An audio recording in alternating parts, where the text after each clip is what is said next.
Dan's already done a really good video about that police officer who threw the bread crust out of the police car and got into a bit of a row with somebody who was filming him. And yeah, I mean, that is an offence, even though it's food matter.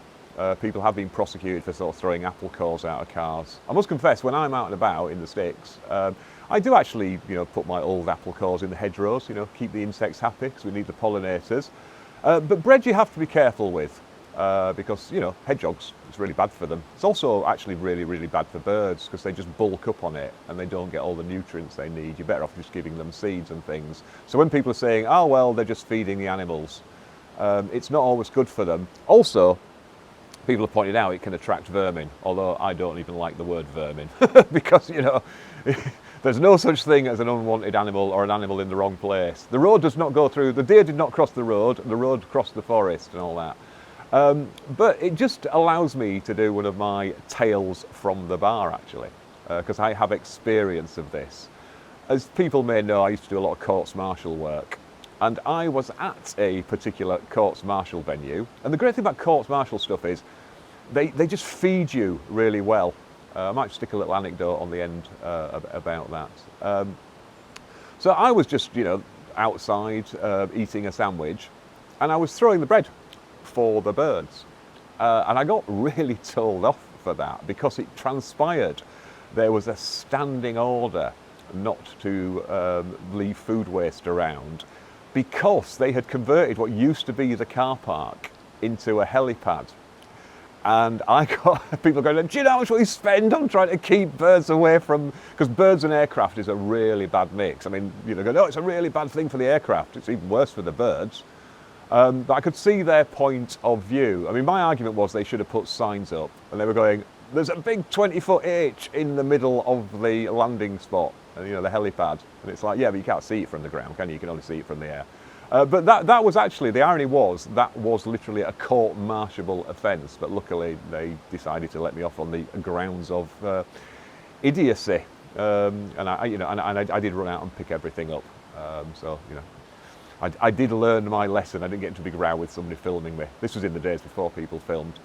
But speaking of courts-martials and food, here's one little interesting anecdote. Court-martial work is just done effectively on legal aid. There's an army legal aid authority, so it's not particularly well paid. But unlike the real legal aid authority, Legal Services Commission, LAA, whatever they're called this week, they were fairly cool about things. And I was sent on a particular case. And they said, okay, we'll stick you in that hotel. Well, it's like more of a pub that I like, but they will stick you in there. Said, and we will pay for bed, breakfast, and evening meal. You can eat lunch in the bar mess. I also used to go to the NAFI. It's a rather weird thing, this, but when you're defending in a court-martial, you have to have the same rank as the prosecuting officer for equality of arms. So you get a simulated rank. So if you're prosecuted by a captain, you're a captain. Prosecuted by a major, you're a major. I got all the way up to colonel once. But if you go in the actual mess, which you're allowed to do, all the drinks prices depend on what your rank is. So it's like, well, hang on a second. Newcastle Brown was 90p a bottle like last time I was here. Now it's £1.50. Oh, well, you're a colonel this week. Also, I was once co-defending with a friend in Chambers who considers himself to be more senior than me, and very much is, in the civilian life. But he was affronted that we'd been given the same rank, because, I had to have the same rank as the prosecutor. And he says, this just won't do. He says, either promote me or demote Robertshaw. I don't care which, but we must maintain a differential. But anyway, back to where I was. So they have agreed to pay for, bed, breakfast, evening meal, but they also said, including one bottle of reasonably priced, brackets, preferably house wine.